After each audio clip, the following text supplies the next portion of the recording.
Wait for it, and we're live. Hey, you crazy sci-fi and fantasy fans. It's time for your daily dose of shenanigans over here at the Blasters and Blaze podcast. Just a couple of nerdy veterans and one chaos coordinator geeking out over our science fiction passions and fantastical fantasies. A place where magic is king, the sky is the limit, and space is the place. We are the podcast that puts the fun in dysfunction. So without further ado, I'm going to first address the elephant in the room. And I promised you, by the time you listen to this at the end of July, you will notice we've been saying Nick's working crazy hours. And they finally stabilized his schedule and then gave him all nights. So I have to find Which is so rude. So rude. So I have to find some other time to record where we can just get him on for proof of life. But it might be a while before he's on the panels. And he was less than pleased. I told him he's not allowed to punch his boss, though. That's generally bad for employment history. So he's under strict orders not to throat punch anybody. Fine. I know. You either, Jana. Yes, Dad. All right. And with that, we can let our guests introduce themselves to our listeners and viewers at home. And we're going to start with first-time guest of the show, Mr. Bill Armstrong. I'm Bill. And personally, I would say that those, when it comes to punching people, you can get away with it if you wear a mask and you're fast. I mean... And even if you're slow, you can get away with it once. You just have to outrun their bullets. Or have someone slower than you. Slower than you helps. Yeah, and pray you're not, and ideally do this not in a state where, concealed carry is a also a thing. Have you seen the eagle where they get lost behind the Hadrian's Wall and they got to make it back after they escaped from like the northern Picts camp? And one of them, he was like, we'll never outrun it. And the guy pulls his sword. And it's like, we don't have to outrun it. We just have to outrun you. And he slices the guy's hamstring. I'm like, finally, someone did it in a movie. It's sad, but true. But that's been the joke my entire life. I don't have to be fast. I just have to be faster than you. Right? And so now you finally see someone actually like put the bit to action in a movie. I was like, oh, they finally did it. So anyway, I've been revisiting some of the classics with the kids since we're hiding from the heat anyway. So we just watched, and I think I've talked about some other episodes. We literally just watched. What's that one where I keep forgetting the name of it? Where the they go back to World War II with a modern aircraft carrier, circa 1980s. The Final Countdown. Yeah, we watched the Final Countdown, and then we watched. First a Philadelphia Experiment. Now we're going to watch the second one. I'm told the second one's not that good, but I mean, kind of a completionist, so I'm going to give it a shot. Yeah, may as well. Yeah, and then they just uploaded all of Stargate Universe and the Stargate franchise got, I don't remember if it's Prime or Netflix, but one of my subscription services has it. So I'm going to make the kids suffer through watching all of it from episode 1. Dang. It's cultural enrichment, people. And then I was talking with you about it. Another one is HBO Max has one. It's called Old is New.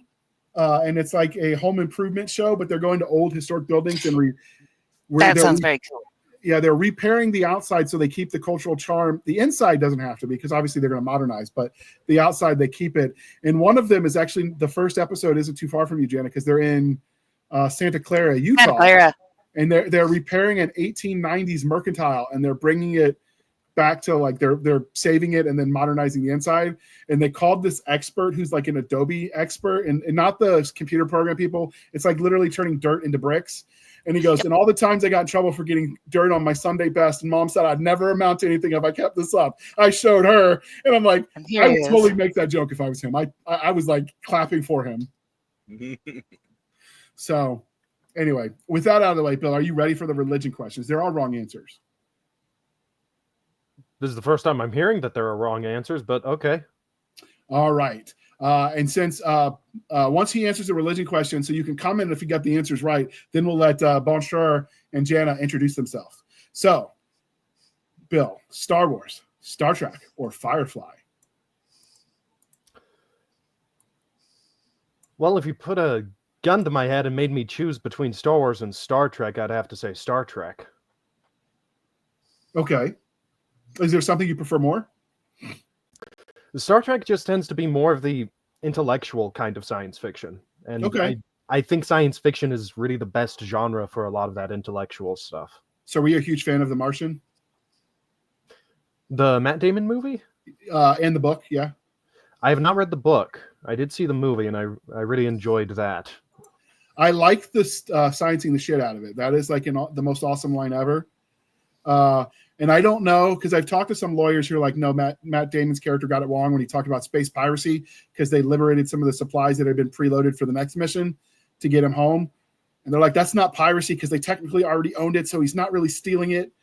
But that was a fun little scene too. Yeah, but the line is great. So if you like a thinking man's science fiction, there's a book called Exigency by Michael Simonson. And I'll drop my review in the show notes, dear listener. I've just been hearing about that. Yeah, it's really good. It's a lot. It dives into like the cultural aspect of what kind of person you would spend to space for some of these observation missions, because you got to have someone who can be in close confinements, can work close quarters with just one person and not go crazy, can entertain themselves so they don't go crazy.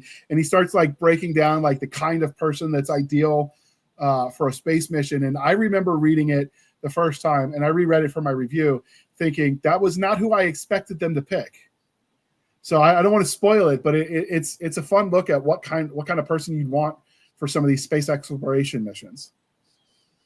So it was definitely interesting. I will link my show note or my review in the show notes, and I'll get it to you guys in the post show, so you can do that. But if you like thinking sci-fi, that'll be right up your alley. All right, because we are polytheistic here at the Blasters and Blades podcast, Game of Thrones, The Wheel of Time, or Chronicles of Narnia? Chronicles of Narnia. Okay.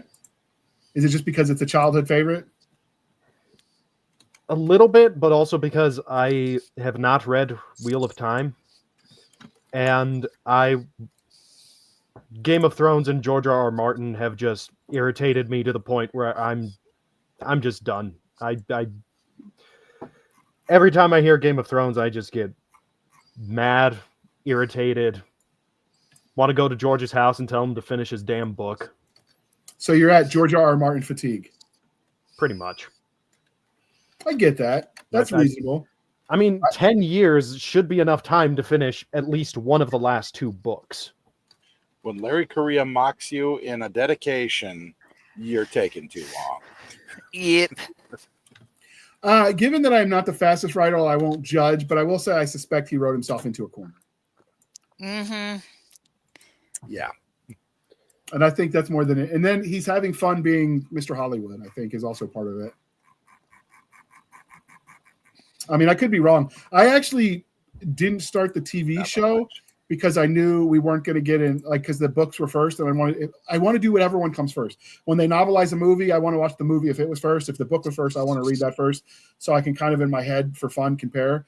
And I can't start his book series on kind of we're never going to get an ending, and that will just drive me bonkers. Yep. So, okay. And one of the crying shames of adulthood is we stop asking each other the important questions. So we do like to bring that back here at the Blasters Blades podcast. I'm going to ask you, Bill, what's your favorite dinosaur? I have not thought about dinosaurs since I was in elementary school. Right? It's the important stuff we just let go. That's why it's a shame. Honestly, right now I'm just thinking of the Dinobots from Transformers. That is an acceptable answer. Valid. I mean, Wheeljack was just like, hey, dinosaurs are cool. Let's make dinosaur robots.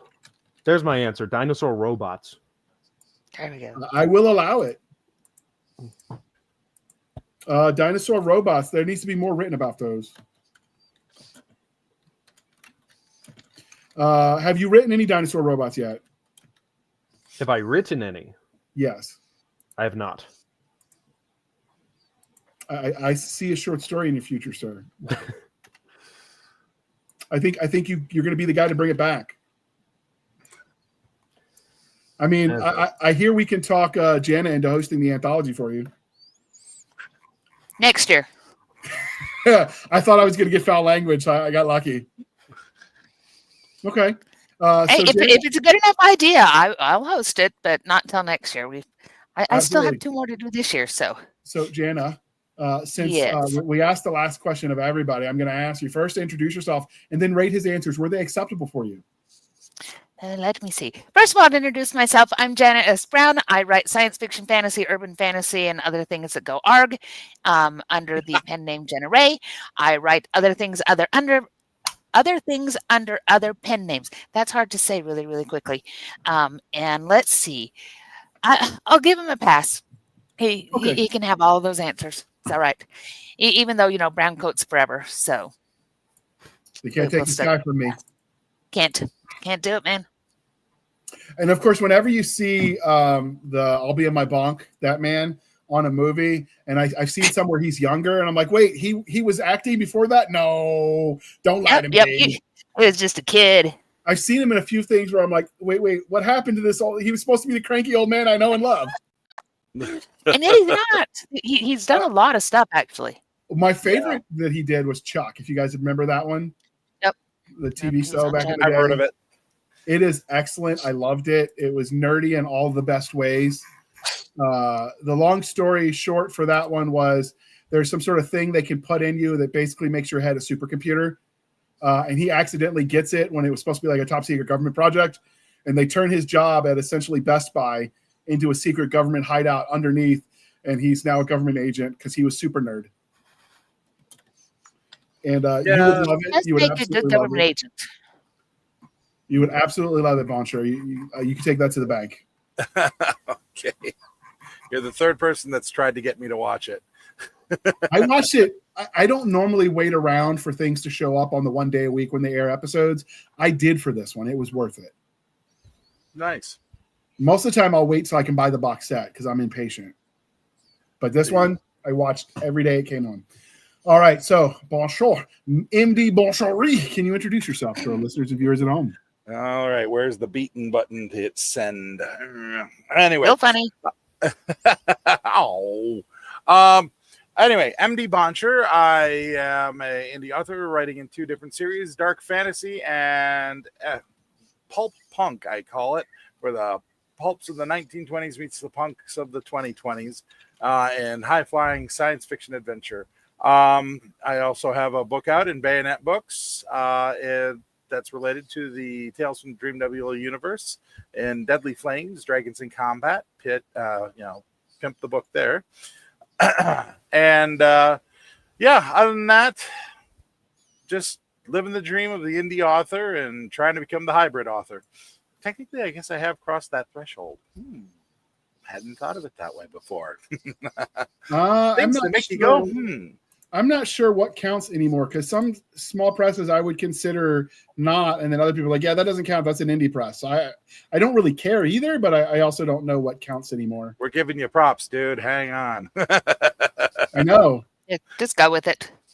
Yes. All right. And then the last and most importantly, because they will be airing this during the dog days of summer in late July. So I will ask, coffee or tea, and how do you take it in the heat? Jana. Yeah, I still stick with my Diet Dr. Pepper in the heat with lots and lots of little bitty teeny tiny ice cubes. That was how I, one of the many, many ways that I know that my husband really does adore me is that for Christmas about 2 years ago, he got me a countertop ice maker so that I can get the little pebble ice, which he doesn't like the thermal properties of tiny ice. I do. So I have my own little ice maker and we do the sodas with that. But I do like, so during the summertime, I do really like a nice flavored lemonade. I will also go there, particularly raspberry, and it has to be real, not the pink stuff, the pink froofy stuff that they make at the store. That doesn't count. This needs to have actual chunks of fruit in it. So I want a nice lemonade with raspberry sauce in it, lots of ice cubes, maybe a little bit of whipping cream. That's a wonderful summer drink for me when I'm not drinking Diet Dr. Pepper. So do you like the ice like Chick-fil-A has? Is that what you're describing? Like the little round? The little pebble ice. Beautiful ice, yes. Pebble ice. That's the best ice ever. And my dentist agrees because he says, if you crunch that, you're not doing nearly as much damage to your teeth. So I'll take it. Okay. Let's hear it for the Chick-fil-A Sonic Ice. Yep. What about you, I will take iced tea in copious quantities. It just better not be Lipton or any other kind of mass-marketed commercial. Blech. My wife will drink that stuff, but generally speaking, I get to be a little snobby, and I like to have my green teas and oolongs and things like that. And away I go with that. Recently I found a supplier to give me buckwheat tea, which makes me very happy. I don't think I've ever had that before. Buckwheat tea is exactly what it sounds like. It's buckwheat that is turned into tea, essentially. I like to mix I make it in a gallon batch where I'll have 3 bags of green tea mixed with 2 bags of buckwheat, and it tastes just like it came out of a Chinese restaurant, a good Chinese restaurant that actually brews. So would that be considered herbal tea then? Not if it's got oolong in it. It's basically a grain tea, more or less, and it gives a really nice sort of roasted grain flavor to it that mixed with the green tea is just fantastic. Works well with oolong too. Okay. What about you, Bill? How do you drink your coffee or tea? And do you do it different in the summer? Well, I do not drink coffee, and when I drink my tea, I usually take it sick. Okay. Nice. So what do you drink in the summer? Honestly, my go-to most of the time is just water. The only real major variation that I see on a semi-daily basis are these little Hold on, I'll give you solo screen. Give me a second. You can show us. These little energy packets. Oh yeah. The kid loves those. Because it gets a bit of that caffeine in the system when you need it, and it's essentially just a flavored water, so you get your hydration. Yeah. If I'm low on electrolytes, I'll take those and I'll punch them up even more by adding a pinch of food grade Epsom salts and cream of tartar, believe it or not, because I want that potassium and magnesium way up there, please. I burn through it. Okay. So I've been doing a lot of iced coffees lately. I've been laying off the cream and sugar because calories are a thing, and just drinking straight iced coffee. Like nice. I'm totally doing that stuff raw. Yeah, it's not my preference, but it'll do in a pinch. And unfortunately, as much as I love my sweet tea, it's got to be so sweet that Wilford Brimley comes back from the grave and smashes me in the face screaming diabetes. But my doctor would be upset about that. I worked really hard to lose these 80 pounds. I kind of want to lose 80 more, so I can't really do that. I keep telling myself when I hit the next benchmark, I'm going to let myself have like a gallon. I'll just sit there and like chug a gallon of it, and then I'll go back to the other stuff again. Yes, if the sugar rush doesn't kill you. Because, wow. Yeah, I used to go where I could buy the gallon of Chick-fil-A sweet tea, and I just take it home and drink that. And they put a lot of sugar in it. It's syrup. Tea syrup. Basically, it's table wine, as we called it in the South. So the spoon can't stand on its own. For us, we'll get the Milo's sweet tea sugar-free sweet tea. Milo's is definitely the way to go there. Okay. So obviously, like a lot of people have suggested it, and then when we started what are we going to talk about, everybody went blank. One of the things we talked about is the idea that this has jokingly become, sometimes we call it the food cast, because we end up talking about food. And I have mentioned in several episodes that there are, like, I don't need plot, like hashtag warnings, whatever those things are called. Like, you cannot offend me. I held a flashlight for my dad when he worked on the car, right? Like there's nothing you can say to me that will scare me in that respect. What I do want a trigger warning or whatever those things are called is when people write really well food descriptions, because those are bad for my diet. Because inevitably I will be reading a scene and I'm like, well, shit, now I want hot chocolate because somebody wrote a scene where they had really good hot chocolate. Looking at you, David Weber. Well, I guess that rules out Tolkien's work. Yes.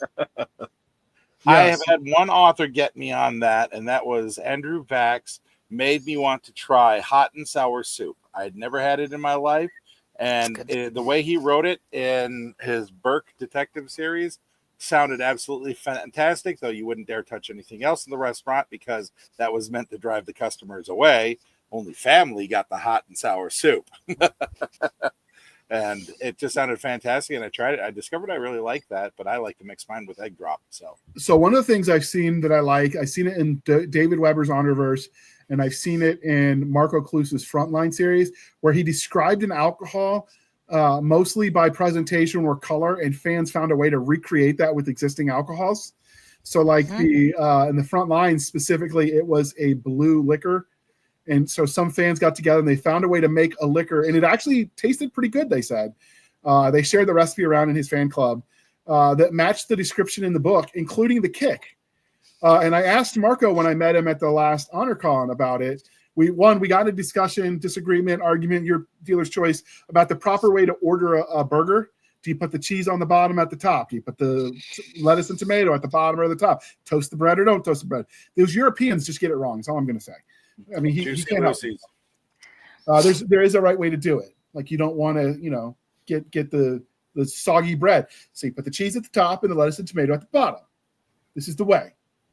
Jana, you're giving me that look. You don't agree? No, I don't agree, because you've got to build it so that you've got proper slip zones, and so you want to do your bread, your meat, your cheese, vegetables, and the top, and that way your slip zones work together so that you don't end up with a hamburger that falls apart.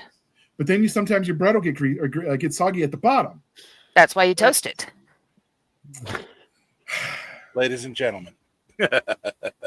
Anyway, but as part of that discussion, he's like, I asked him, I said, when they described that they found a way to make it, did you already have something like that in mind because they were able to recreate it? He goes, no, I was literally just pulling that out of my backside. And there were old ladies around, so he did not cuss because he's a proper gentleman. But for all he was in the military when he was in Germany, he didn't revert to the language I grew up with in the barracks. And so it's kind of cool when you see fans take that nugget that was supposed to be a throwaway and they find a way to actually make it real. I've seen that with some of like the Star Trek with the Romulan ale. People have found a way to, I don't know if it matches book descriptions, because on the TV side, they don't really describe flavors. They just show look, like it's a visual. That's a little easier to mix because food dye is a thing. But some of the green milk and blue milk. Oh, sorry. Go ahead. I say some of the authors on the book side have actually described flavor palettes, and that they were able to match too. So, the two I don't think you're ever going to figure out is Harry Harrison's Syrian Panther Sweat. That one was one of his alcohols that Slippery Jim DeGriz, the stainless steel rat, would drink. And then, of course, there's the infamous Pan-Galactic Gargle Blaster, which the effect is like getting your brain smashed out by a gold brick wrapped in a lemon peel. Though I think in the most recent version of Hitchhiker's Guide, Sam Rockwell and I can't think of the other guy played Ford Prefect, did a very funny job with that reaction. Okay. What about you, Jana? You were about to say something. Oh, the green milk and the blue milk from Star Wars. It shows up at all the fan conventions and that kind of thing. It just looks gross. I agree, but they even did when which was it? It wasn't for May the 4th, but anyway, there was some point where they were. Well, it was a point where they were celebrating, Star Wars and all things like that, and Trumu, the milk company, actually put out a blue milk that was supposed to be, all George Lucas approved, and they had it with various Star Wars characters on the bottle, the whole 9 yards. So you can even get big companies involved in this when something catches the fans enough and they think it's going to make money. I will say that I have made a drink from Archer, Green Russians. I have made my version of that. Basically, absinthe and milk is the way it's described in the TV show, as Pam Poovey makes it as her way to get at Mallory Archer's absinthe supply. They're actually good if you use enough sweetener. I mean, you add enough sugar to anything, you can make it good. What about you, Bill? You've been a little bit quiet. So you have opinions about food in fiction?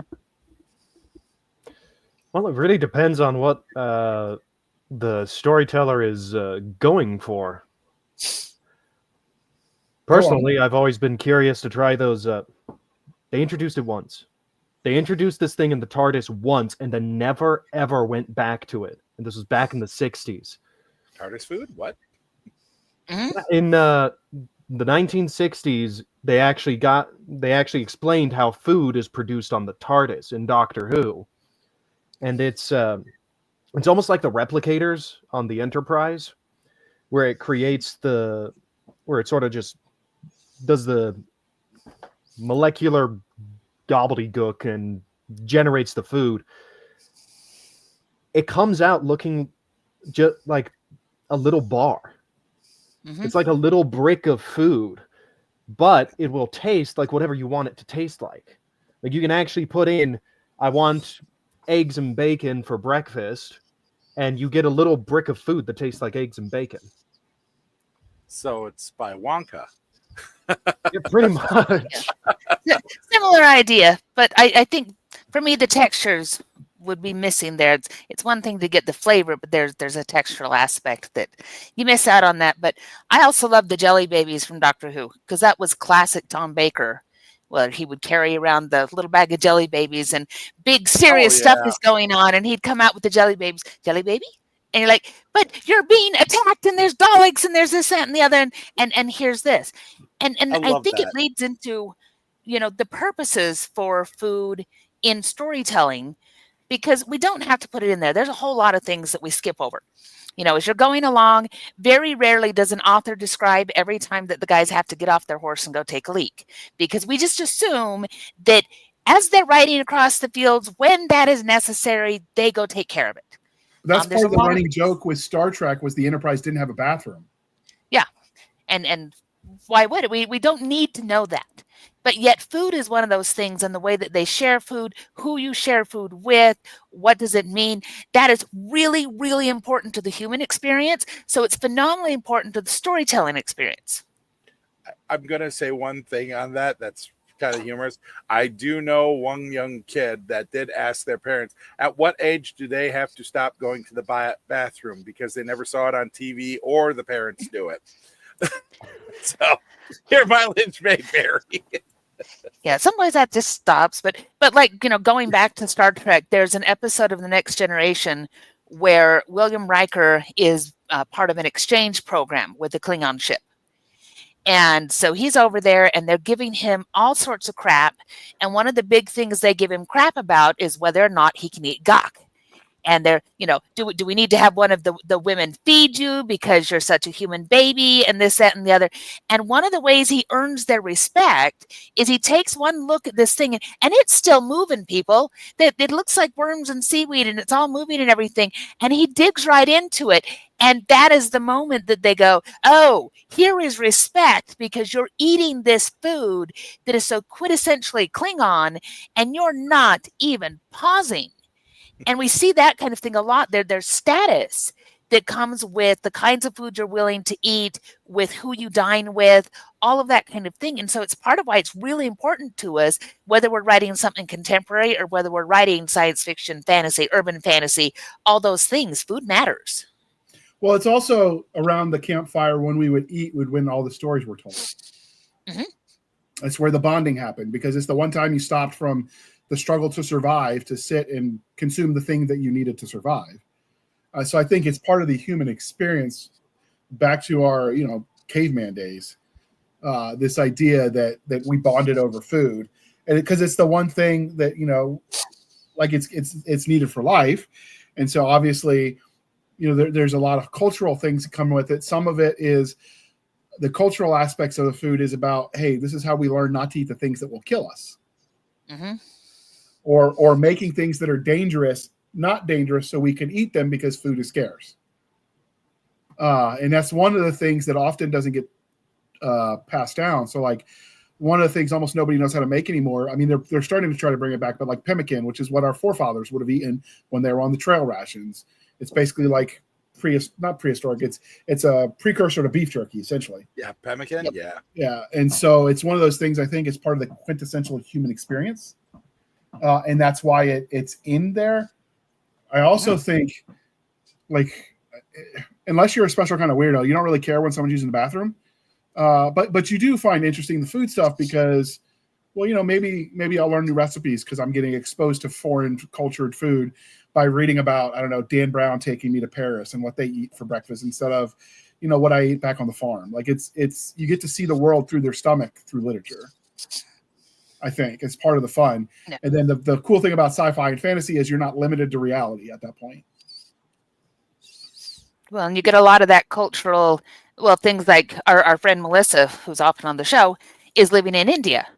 And she's like, there were so many things we had to learn about, how do you order it? And the fact that everything has spices. They took their daughter to a ramen place thinking she has a very mild palate.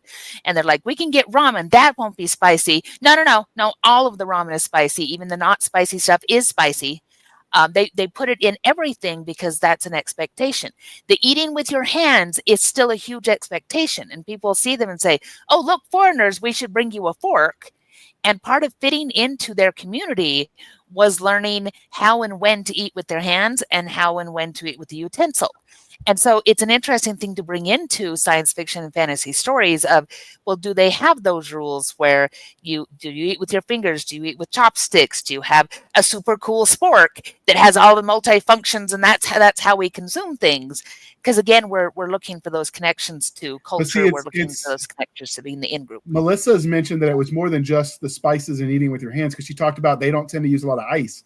And so the foreigners, that when you ask for ice, they're like, oh, okay, yeah, you're not from here, kind of thing. Was and they think that she's nuts because they're like, but you drink, warm drinks. It's supposed to be room temperature or better. And she's like, no, I want my ice cubes. Yeah, that was one of the things that was the weirdest culturally when we were in Iraq working with the Brits, and it was like high noon and 140 degrees out. They're like, all right, we're going to stop for a cup of tea. That's my horrible attempt at a British accent. Don't hate me, people. I know it was bad. But like they would literally in the middle of the day have a hot tea, to the point where they build their tanks with room to have a tea kettle inside of it. We don't add room for a tea kettle or a coffee maker in our tanks. And then they had a couple years ago, I don't remember exactly when, but it was when the Queen was still alive. They actually had, because I just remember in the video they're saying Her Majesty. They did a video for the 4th of July where they show us how to have a proper cup of tea made in the tank while the tank is moving, as kind of like a funny little bit. And I share that every year on the 4th of July because it's just hilarious. So if you're in any group that I am in on the 4th of July, you will see that post. And if you don't, I have failed you. But yeah, it's one of those things where the food is culture too, in ways that you don't think about. So I guess one of the jokes I made, and then we'll bridge to the commercial and then come back. But one of the jokes I made with people when we did the alt history panel is, if we hadn't had the rebellion, because there was none of the insufferable taxes and the tea tax, we wouldn't have necessarily thrown the tea in the Boston Harbor. And without that, would America have become the coffee country that we are? Or would we still be drinking tea like the other former colonial powers are? I don't know the answer, because it's as much cultural as it is anything else. It's true. It's one of those things that's kind of fun to think about as you explore what changes mean to culture. So with that, we're going to pause for a moment while we shamelessly shelter for the man. Woo, I stumbled over that one. And then we're going to come back and we're going to keep talking about food, because now I'm hungry. From R. Max Tilsley, author of Brains, the post-apocalyptic pick-a-path adventure with more than 60 endings, comes the Susie Steele Adventures. Susie has a heart of gold, a set of bad dreams, and a hidden destiny. 6 months ago, Susie's father went to work and never returned, leaving Susie to her hobby of chasing away nannies. That is, until the mysterious and glamorous Cassandra roars into her life, driving a red sports car and promising to be the best of friends. When Susie stumbles on her father's secret lair, a world of magic, ghosts and mysteries beckons. Can she discover the truth, avoid being expelled from school, and keep a ruthless secret society off her back? She's to have a ghost of a chance. She'll need the help of her best friends, one grumpy cat, and a whole lot of daring. The Susie Steele Adventures from R. Max Tilsley. Book 1, The Steel Trap. Book 2, The Steel Bite. Perfect for readers 9+. Available in print and ebook. All right. Thank you for sticking with us through that commercial interlude. And with that, we're going to get back to talking about food and sci-fi and fantasy. So with that out of the way, are there any ways that you guys have seen, and this, this obviously includes visual mediums in the form of comics, graphic novels, and the like. Is there anywhere where you have seen, and you don't have to like name and shame, just kind of discuss ideas where you think it's been done badly, where they've used food in plot lines and such. Oh, where it's been used badly.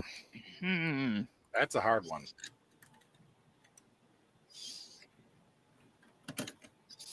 Okay. I mean, a lot of the time you just gloss over the bad stuff. It's the good stuff that really stands out, like Redwall, from what I've been told. I've not read it, but I've heard people just gush over Brian Jacques' description of feasts, to the point of I even took a swing at it in my second Akinawazi Saga book to a certain extent. Just a little bit. I'll give you an example of one that's it's been around long enough that no one's going to come at me. One of the Indiana Jones where they offered him the brains because it was so visually unappealing. But I will say, in their defense, that was the point. Yeah. But I can't say that was done badly. I mean, it was done. It was bad in that when you look at it, you kind of turn your stomach. But also, by doing it badly, they did it well because that was the point. But it gave you that like queasy feeling in your stomach. Galaxy Which is not Quest. good if you were eating popcorn at the movie theater. Oh, yeah. Galaxy Quest. Same thing with the Dr. Lazarus meal. I can't remember what it was, but it had the name Ticks in it. I'm like, they're alive. Yep. Ah! But again, that's not done badly. It's just, I mean, it's the entire point of it, is that he's looking at it and going, yes, he's eating steak and I have jumping ticks. Thanks. Just like Mother used to make. Alan Rickman sold that scene so well. Mm-hmm. What about you, Bill? Oh, beat you to it. I can't really think of anything all that stomach churning outside of the Galaxy Quest scene and the Temple of Doom scene. Okay. I'm trying to think right now.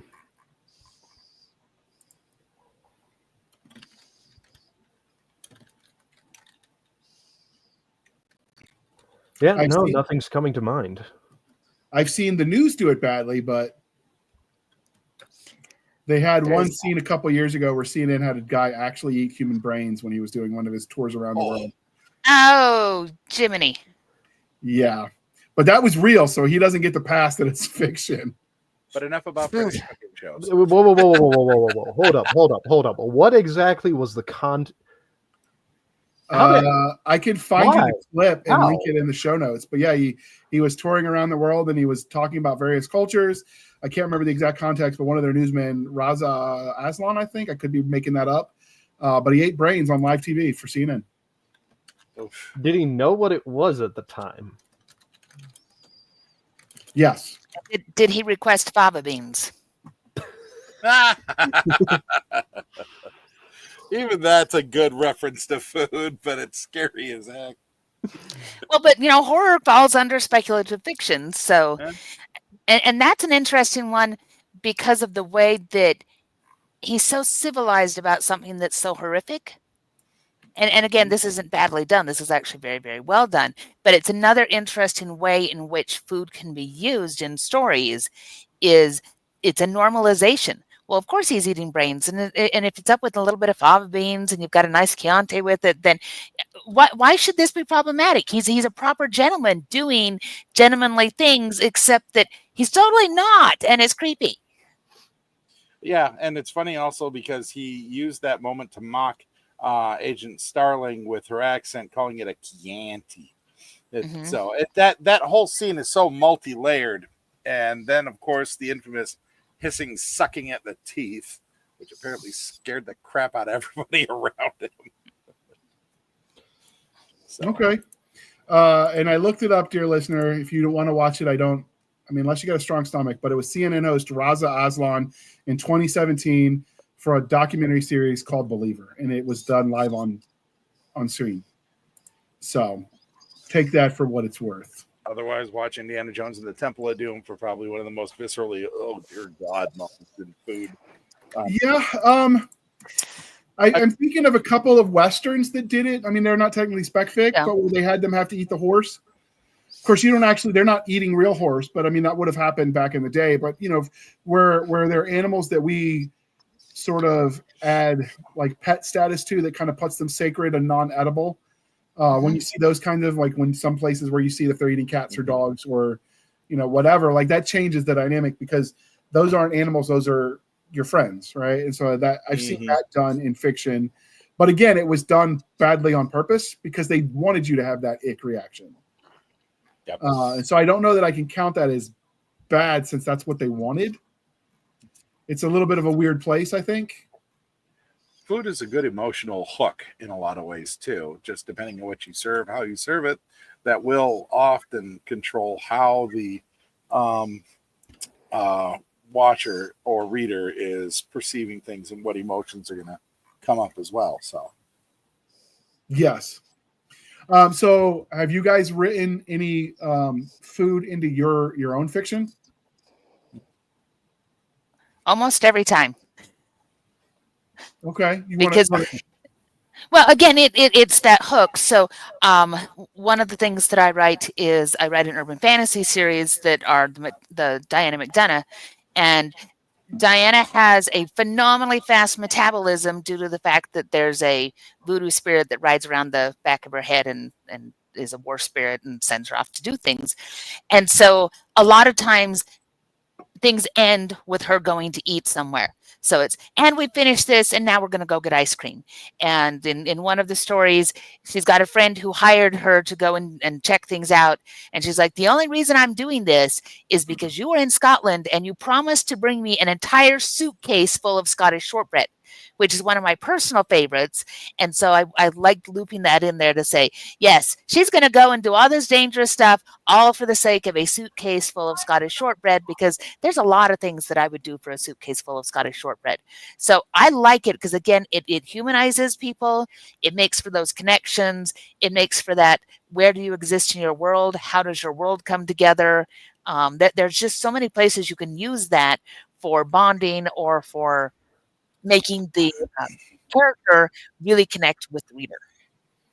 How about you, Bill? You're not saying enough, so we're going to keep picking up. Well, no, that's fair. I'm quiet around new people. We're friends now. I'm not new. I've known myself my entire life. Well, we were going to talk to you about that one, Cher.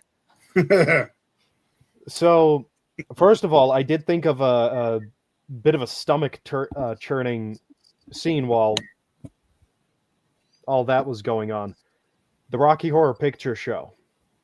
The dinner party where he removes the tablecloth and you see Meatloaf's carved up body underneath the table, and the realization sinks in that they've been eating meatloaf. Oh, that's right up there with the sort of people. But in terms of food in my fiction,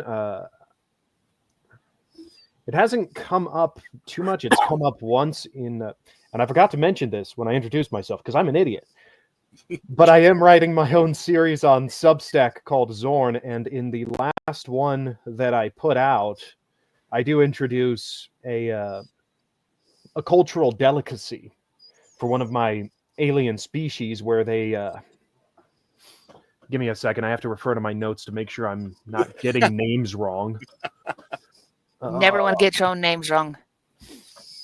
No, otherwise fans will get after you for that.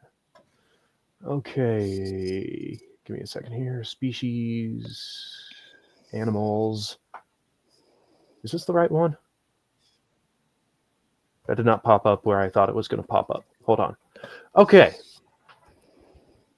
Yep, I introduced this creature called a Lilorn, which essentially what these people will do is they will, as a delicacy, drain it of its blood and essentially cook it in its own blood. Ew. All right, blood pudding. I have not described taste or anything because there wasn't an opportunity in that entry to really go into what the taste is, but it really only came up because the stores of a local temple was missing about a deciliter of the stuff, of the blood. But so far, that's the only instance in my writing that food has really come up. I have written food. I don't think it's so much that it's noteworthy, more is just having them around the table to have the conversation. One of one of the ghostwriting gigs that I did, I brought up pizza because he got isekai'd into a fantasy world, and he missed pizza. So he used his one pass where they let the system let him go home to say goodbye to everybody to bring his family from this new world so they could all go to the local pizza place and then steal the recipe to take it home with them. Because, one of them was a kitchen witch, which it was the contract for the ghost work. And so she was able to get the recipe as part of her magic and she could recreate it. Although apparently if you cook it with magical pizza ovens instead of the ones from Chicago, they don't taste the same. And he was very disappointed. But in my own work, I don't think I've done it other than the table as a sort of like resting place to have the conversation where the story can pause momentarily. I don't know. You made soup out of Dire Bunny. I did. That hasn't come out yet. You defeated the Dire Bunny, and then they made it into soup, and it was very, using their resources in wise ways. But, to be fair, I'm not sure if I wrote that scene or you did. Well, I don't know. It's in our book. But you brought up an interesting thing that we also see, which is that idea of, it tasted better if it's in a Chicago oven. Same thing we see in science fiction all the time when they have replicators or other such things. And very often we see, and I've seen this in military sci-fi, I've seen it in Star Trek and much of other places, this idea of the replicator food is fine, but there's something even better about when it's made from scratch. And so you'll see characters who say, oh yeah, I could do the replicator thing, but instead I have the replicator bring me ingredients, and then I learn those skills. So there's also something to be said for the actual craft of making food and what that means. And who do you serve food to? Well, if it's just all the grunts, everybody gets the protein bar and away you go. But if you want a romantic interlude, offering food is one of the most romantic things that we do. It's sharing sustenance. It is saying, I will provide for you in a very, very real way. And that crosses over into that science fiction and fantasy where they say, this is how we create a romance. Is that can be part of the whole courting procedure is I learned to make this with my own hands. I provide it to you, and I'm showing that I want to have a romance here because I can provide for you and I will feed you so that you live, because that's a very basic instinct for us. From a historical perspective, part of the reason we see some of the joke about the courting rituals where the girl would make him pie, it's proving she could, if he brings home the sustenance, she can turn it into edible. Like that has been a part of the mating ritual until modernity. And in some places it still is. Yeah, in Japanese anime and a lot of romance anime, the love interest or love interest, if it's one of those crappy harem animes, making lunch or breakfast for the male character is still a very common trope. Mm-hmm. I think I've seen that joke a lot too, where the characters will have discussion. Grandma always said the way to a man's heart is through his belly. Mama said it was through the ribs with a sharp knife, but what does she know? Like I've seen that. Through his stomach and up. Right. You mentioned anime with the trope and everything, and I just realized there is one thing that I kind of consider. It isn't necessarily a bad use of food, but it is kind of awkward. And that is, it seems every time I seem to watch Studio Ghibli, specifically Howl's Moving Castle, and especially in Spirited Away. You think if everybody's familiar with Spirited Away, you think of the point where the parents find the restaurant and it's loaded up with what is supposed to be this absolutely exquisite food. I don't know about anybody else, but a lot of those things I look at and go, what are you eating and why is it creepy? I mean, that's a soup dumpling, but you're eating. What are you eating? That I guess I would toss as the only thing of where I would go close to saying it was badly done. It's almost like an AI version of how you eat a meal. It's like something's not right here, and I can't figure it out. What is that? Is that a little bird? Why are you eating the whole thing like it still has a rib cage? What is going on here? And I was sitting there watching Spirited Away, and I was having that kind of a reaction of going, this is supposed to be a fantastic feast for the gods, we find out. But then that happens. And same with breakfast and Howl's Moving Castle. I'm like, okay, to quote John Panette, I can that bacon, that ain't healthy. And if I can tell you that's not healthy, that ain't healthy. there's something that just looks wrong about it when Hayao Miyazaki does food. It's like done with the best intention, but something's off. And even so, even through all that, you're still dealing with the fact that they are very cozy scenes. They hit very interesting emotions, and especially with the whole parents then eating the food of the gods and getting turned into pigs, then that just throws creepy into about 11 on the scale of 1 to 5. So that's, that's the only place. Another good one is food is Demolition Man. He goes to the underground thing, and remember they're eating all that ritzy nonsense because Taco Bell is the only one that survived the restaurant war, and it's like dots of whatever on a plate that's supposed to be artsy. And then of course he's touring the underground where all the rebels are, and he's getting a burger. And Sandra Bullock's character is like, "Do you see any cows around here?" Yeah, he's like, "Best damn rat burger I've ever had," and he just keeps eating. Prego walks away. That was another good use of food and fiction to show how disconnected from modernity they were, was by having it be that absurd. It was right up there with the Three Seashells of, "You're not in Kansas anymore." Yeah, that was a great use, and everything's Taco Bell. To loop back to the I shouldn't have used that phrase.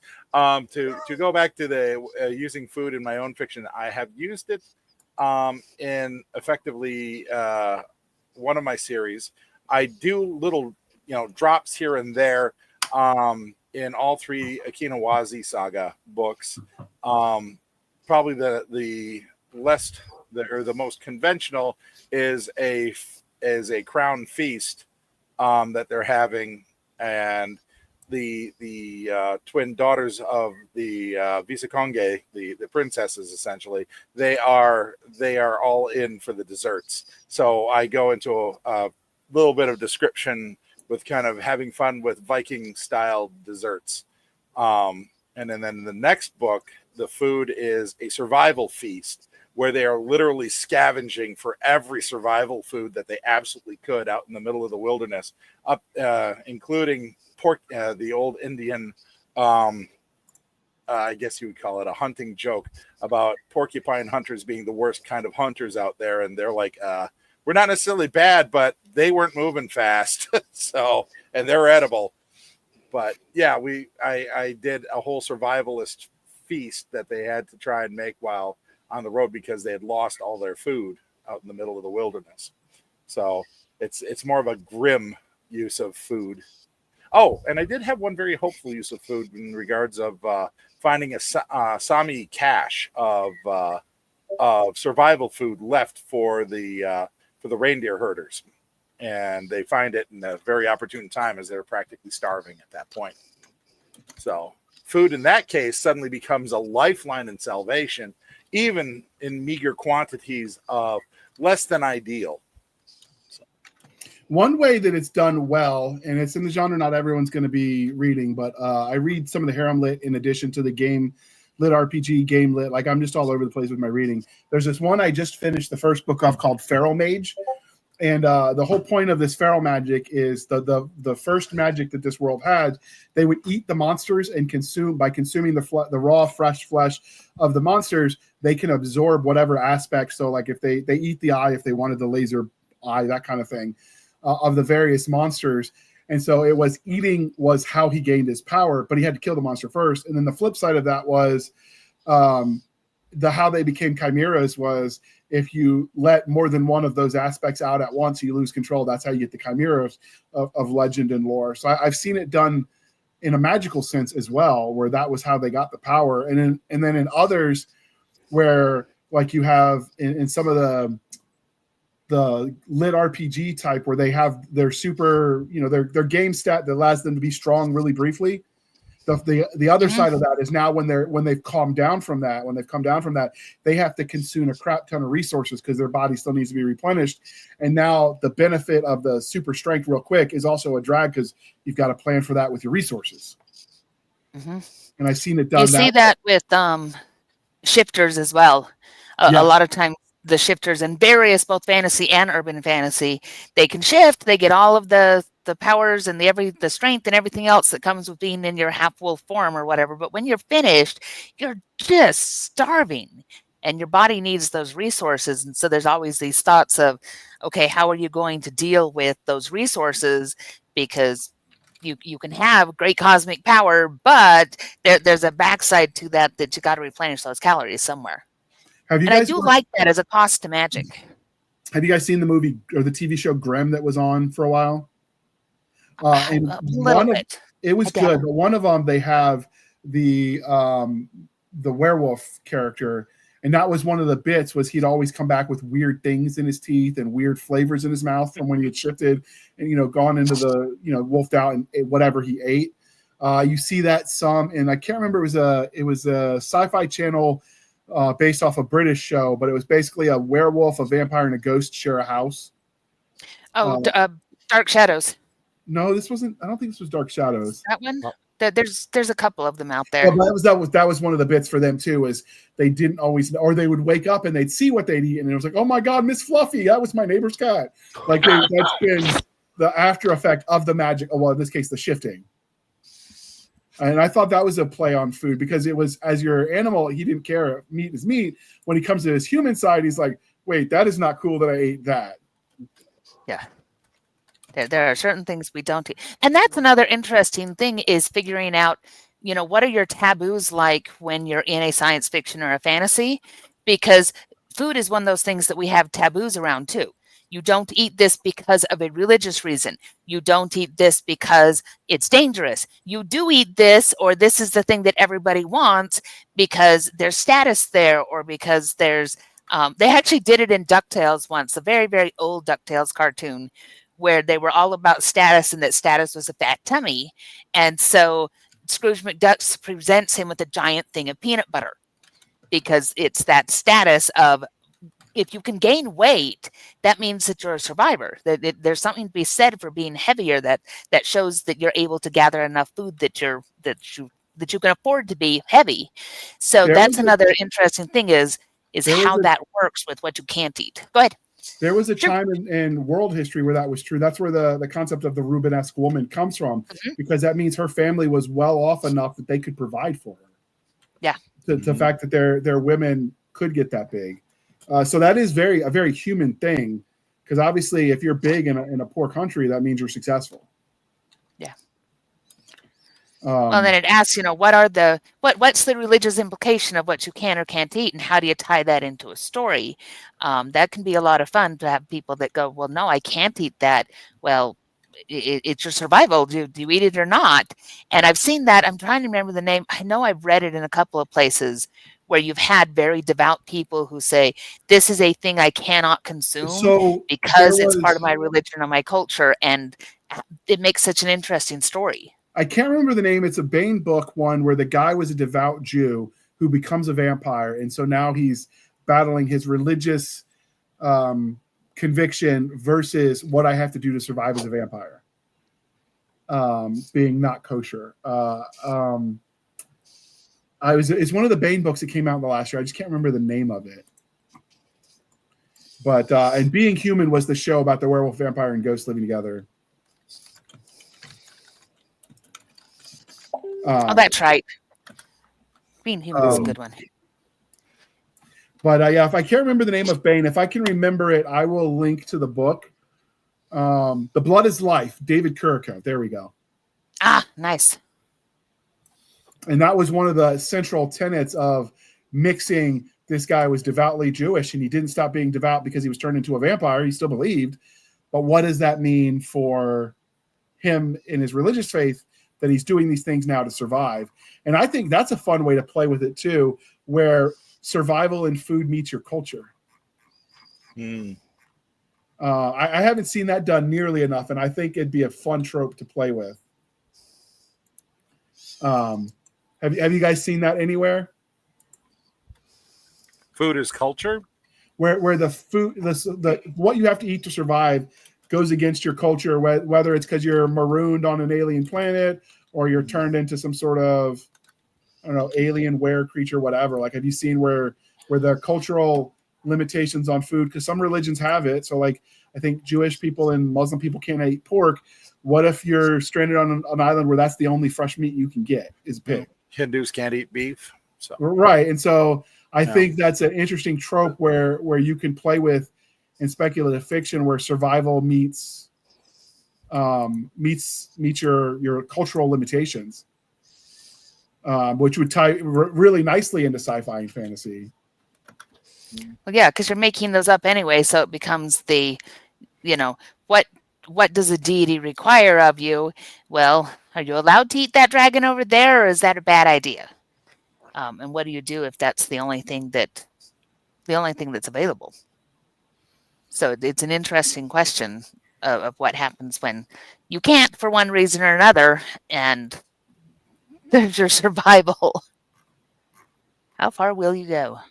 Yeah, and it's an interesting conundrum to play with, especially like I've also seen that come up where characters are vegan or vegetarian, and you might not be able to get that almond milk when you're shipwrecked on planet Zulu or whatever. Mm-hmm. And so that's an interesting concept. Or if in the flip side of that is if your limitations or restrictions contradict the culture where you land, and if I don't want this tribe to kill me, I got to fit in. Well, what does that mean for me, given I believe X, Y, or Z is another fun way it could be. You could see it. Jana, you had something where you mentioned the iconic and famous Lord of the Rings in food. Oh, Lord of the Rings is one that we really love for food. Tolkien did such a wonderful job of creating those. And again, there's a cultural thing there of what do you value? And so I pulled up the quote because I love it from The Hobbit, where Thorin says, if more of us valued food and cheer above food and cheer and song above hoarded gold, it would be a merrier world. And then he finishes, but sad or merry, I must leave it. And so it's that whole thing of, if more people valued those simple things, the whole war would have been for nothing. It would have gone away. You wouldn't have had 5 armies all battling over gold and this, that, and the other. Well, okay, the really evil guys probably still would have caused problems. But that whole idea, and that this is built into Hobbit culture. So I pulled up their list of the Hobbit meals, and this is not including snacks that you eat just because it happens to be there. But you have breakfast, second breakfast, 11sies, luncheon, afternoon tea, dinner, and supper. And I actually have a tin-plated menu of this that's in my kitchen that reminds my family that around here we are happy to eat on Hobbit time. And we've done the whole that we're going to watch all of the movies and then tie food to it, which is another interesting way to do things. Is that as we watch it, we'll eat different things through the day as the movies go on. So that goes back to 2 things. One, I envy them their metabolism. Just get that out of the way. And 2, that is fine. Yeah, how many times have you seen in the bookstore where it's the cookbook from insert franchise where they took ideas and they turned it into recipes? Or, if you've got in romance, you see a lot where if the character is a chef or whatever, suddenly they've paired up with a real chef and they've got the cookbook of insert random heroine who's a pastry chef in her day job when she meets Mr. Billionaire or with whatever. Like it's tied into the culture of the worlds as well, to the point where we're posting real cookbooks that we can try. Like there's a Dungeons and Dragons cookbook, a Harry Potter cookbook. Yep. What is this one? Hold on, let me put it on your solo screen so we can see this. This I got through the H.P. Lovecraft Historical Society. It is the Necra Nom Nom Nom. Okay. And a lot of pretty much all the recipes are very very fish and sea life oriented, which fits. Yeah, I wonder why. Keeping with that theme. And I like when I see, sometimes I'll buy those recipe books, even though I probably will never cook anything from them, just because they're cool conversation pieces. And I'm sure they count on that. But I always found that to be like a neat thing when you see that that culture from the world being ported into the real world by people that are fans of. And you might do a day where you cook from the D&D cookbook, or is there one tied to the Tolkien stuff? I imagine there has to be. Oh yes, I have 3 of them. There's various ones because they do general, Lord of the Rings, but then they also focus in, and there'll be the food of Gondor, the food of the hobbits, all this kind of stuff. And when you boil into a lot of it is very similar to, it's recipes that we already have, and then we've added cool names to it. But I don't care. I have a D&D one too. That's the D&D cookbook, because why not? And we have a Star Trek. We have 2 official Star Trek ones. We are we cook at our house. We are big foodies. We like to eat. We like to cook. And so we love all of those recipe books where it is, let's pull things from our favorite fandoms and be able to eat them. And another place you see a lot of this is in mystery. And so you get the food mysteries where they'll include a recipe with it. And I've seen that where it's been a science fiction based recipe. And then they go ahead and they put that in. Meat is back on the, for those who are not watching, we have the meat is back on the menu, boys, across the bottom of our screens now. And if you don't know, that is from The Lord of the Rings. Yes, it is. I don't remember if it was in the book, but it was definitely in the movie. I've read the book and watched the movie, but it's been so many years. I think it's just the movie. I don't think it was. Yeah, I don't think it was in the book because how would they even know what a menu is? They're orcs. Yeah, they're creatures created out of evil. So, and it's the wrong beat for the way that Tolkien writes. It's It's modern. very modern. Yeah. It's too modern. But It's anyway, okay. It worked, and it spoke to modern audiences culturally. Yes. So, and we've got some of that we still talk about, like the idea of Soylent Green. Soylent Green is people. Like it's people who have never seen that movie get that reference. yes. Yeah. Well, and Lemba spread that this is, that whole quote about 1 bite will sustain a grown man all day. And they look at each other and go, how many did you eat? 4.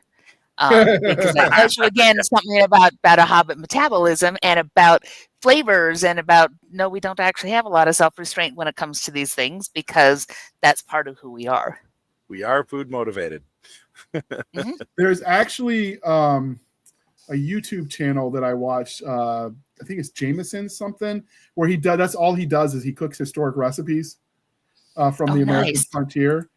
I'll have to dig it up because it's really good. I want to say it's like Jameson's and Co. But I like seeing how other people eat, even if I'll never try it myself.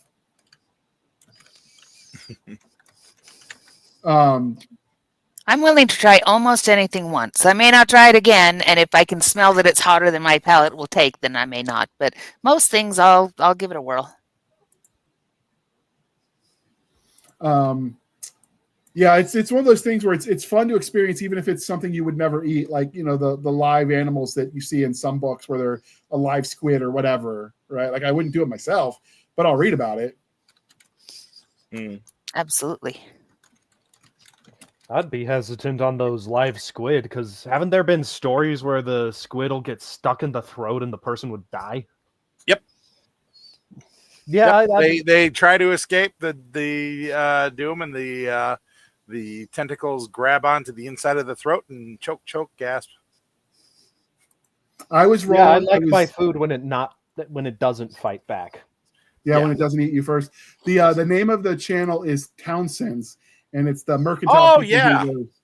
And he does all kinds of revolutionary cooking. He talks about what they ate.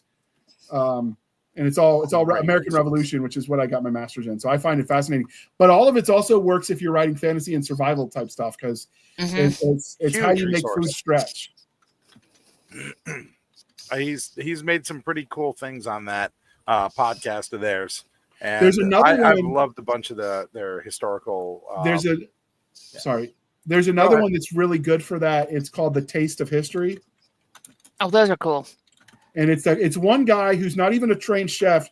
He at one point in time worked for Disney as an Imagineer, and the YouTube thing was just a hobby. And it took off so much that he quit his job.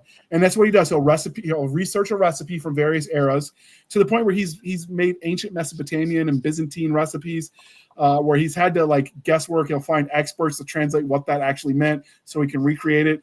And he actually recreated garum, which is the fish sauce the Romans loved, but he said it tastes disgusting.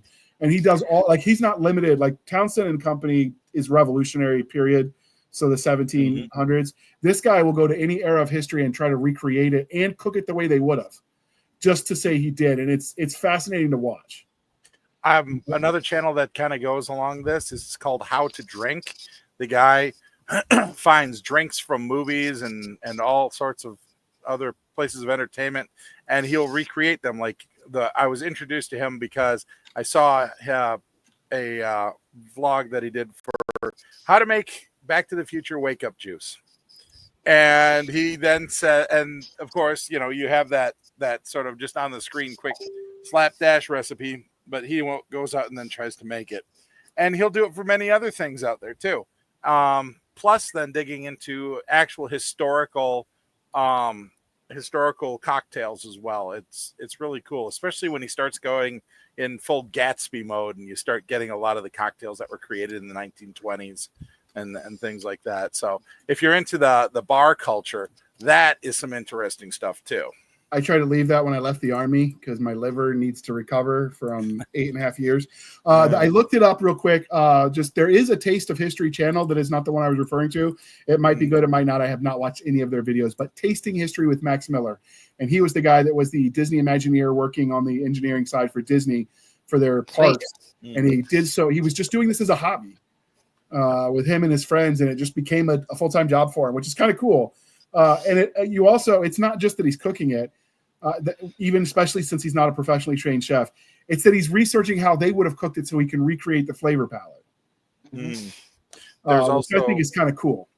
There's also Binging with Babish, who is also one that will take meals or other things that he sees on TV and turn them in and try to recreate them. And the guy's gotten so popular, he actually has some of his own cookware. We actually bought a wok that was branded on him, and it's an excellent wok. It really is. Nice. Yep. The Babish universe, I will link to that one as well for you, dear listener. Sweet. And it occurs to me another place that we do see a lot of the food stuff is in video games as part of the crafting tables for their various tech trees. Because I'm thinking of my daughter playing the various Zelda games, and there's almost always some matter of you collect all the crap while you're out there, and then you got to do something with it. So I know that Fallout has this mechanic, and Oblivion has this mechanic, and Zelda has this mechanic. There's all sorts of places, especially when they have an open world where you can gather stuff. They're like, you got to be able to do something with what you gather. So cooking and then eating it is part of it. It's become part of a gag too that College Humor made a bit about, because you were in the middle of a fight. How do you get your health back? You eat the various foods you got on you. And so the joke is, wait a minute, as he's starfing his face, and it was like Fallout versus one of the other RPGs or whatever. And that was the bit. Like he had to pause so he could, eat like a metric ton of food to get his health back up. Which in real time in the game, always in Zelda. Yeah. Guild Wars 2 actually has an extensive food crafting system for them. I of course went right to it with one of my characters, so I had a lot of fun. And that the foods in there give you bonuses throughout the game for eat this for a half hour bonus or an hour bonus, and it's also a lot of fun to be able to get some of these things. All right. Well, we are at the hour mark, dear listener. We've been trying to keep these more on time. So if you have any fun moments where you've read, watched, or watched the picture books, where you've seen food and you thought it was done well, leave it in the comments. If there are angles of this you didn't think we covered and you think we would, if you think we should do a round 2 and you've got specific guests in mind, reach out. I'm happy to make that stuff happen. And with that, we're going to let our guests tell us what they're working on. So we're going to start with you, Bill, because it's the first time on the show. What are you writing at the moment? And then how can we track you down? So I am on the internet. What's that? How can we stalk you on the internet? Well, with modern leaps and bounds in the internet, I mean, it's pretty easy, especially if you contact the right data brokers. Unless they got to delete me. Harsh, but true. So in terms of what I'm working on, as I said a little bit ago, I am working on a series called Zorn, which can be found at Substack. That is spelled Zulu Omega Romeo November Echo.substack.com. Okay. And it's just some fun little sci-fi adventuring with a splash of pulp in there for good measure. Okay. Then I am also on X, unfortunately. And my username on anything I'm on is the same Wilder396 with a Y in place of an I. Is there a story there? Yes, actually. It just... So I can't remember what it was. I think I randomly generated it, and it became my username back when I was in elementary school when I was playing RuneScape.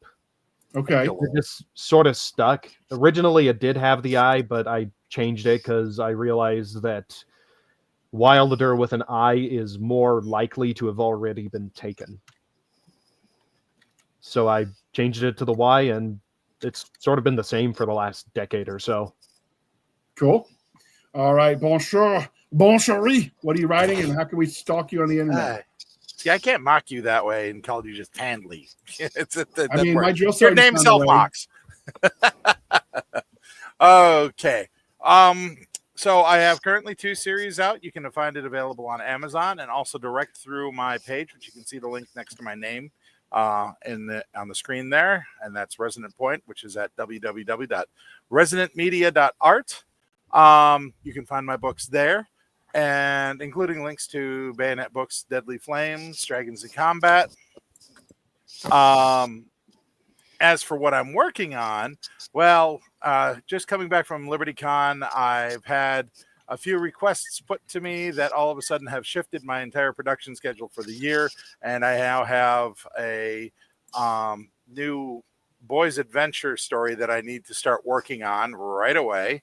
And then I have another family adventure that I am going to be hopefully finishing up for the end of the year. I've got several 100,000 words to write this time. Plus, also, I am working on a what do you call a party card game that is starting to come together, and I hope to have prototyped out soon. Hopefully have a working prototype available by September for the next con I'll be at, which is Based Con. All right. What about you, I'm Jane? busy. Yep, you're busy. Sleep, who needs it? What about you, Jana? Oh, I have got an anthology that is closing at the end of July, so this will get here right towards the end. And if you happen to have a Griffin story, come on over and give that to me, because I'm happy to take on a few more of those. So we just released Phoenix in June. Griffin's closes in July, and it will go out probably in September. And so that's keeping me very busy. Anthologies are really fun, but they do keep you busy as the editor. Then I have a romance that's still trucking along, and that should hopefully get done here soon. An urban fantasy, I am co-writing with JR over here on a lit RPG, which if his summer and mine will please, shake out so that we can get back to hitting it hard, that would be good. And then other than that, I've got some urban fantasy going on and a little bit of high fantasy going on. So I always have something to work on. And you can find me over at opalkingdompress.com. If you're interested in the open call, it's opalkingdompress/open calls. And I'm Jenna Ray or Janice Brown all over the internet. I am not very good at hiding. You can find me. All right. Speaking of websites, we are working on one for Bayonet Books, so that'll be coming out soon too. So you can find all the open calls and all the links to the stuff that she's doing. Can I give you some free advice, Jen, on how to make your anthologies more efficient to produce? Oh, please. Have a minion and pass the buck. One of these days, your mother is going to decide that calling her a minion is no longer cool, and she's going to smack you upside the head. And I'm going to watch, and I'm going to laugh. Probably. She's done it before. You're the minion in this situation. You may not realize it, but you are the minion in this situation. She tells you to write monkey, and you say, yes, ma'am. That's also true. All right. So this is the part where I remind you, dear listener, to please be kind and speak your mind on the reviewing platforms. Your reviews help the right readers find the right books. So do your part. It really does make a difference. You can find us, dear listener, on our Linktree, linktr.ee, Linktree/Blasters and Blades Podcast. Again, Linktree/Blasters and Blades Podcast, where we link to all the things, the BitChutes, the Rumble, the YouTube, the TikToks, the Twitters, our Spotify, our Discord, our Blasters and Blades Facebook group and Facebook page. We have our email, blastersandbladespodcast@gmail.com. Again, Blasters and Blades Podcast @gmail.com for professional purposes only, people. Save the shenanigans from Madam Stabby Stab over there on the Instagram, the Twitter, and the email. You can support the show by going to buymeacoffee.com/author J.R. Handley. Again, buymeacoffee.com/author J.R. Handley. Be sure to put in the comment section that is for the podcast, and I promise I will keep my co-hosts duly caffeinated. They will drink that brand coffee till they float away on a river of Java goodness, and then they will pimp that out to you as well. You can use the code Podcast Grunts. Link is in the show notes. You get 10% off. We get a little bit of a kickback. It's a win-win. And with that, I would like to thank you for spending some of your precious time with us. For my crazy and absentee co-host, I am J.R. Handley, and this was the Blasters and Blades Podcast. We'll be back next week at the same time, where we'll indulge our love of nerd culture, cheesy jokes, and all things that go boom. And with that, thank you for coming on, Bill, for the first time, and everyone else, as usual. And with that, we're going to hit the end button. Don't cuss yet, Jenna.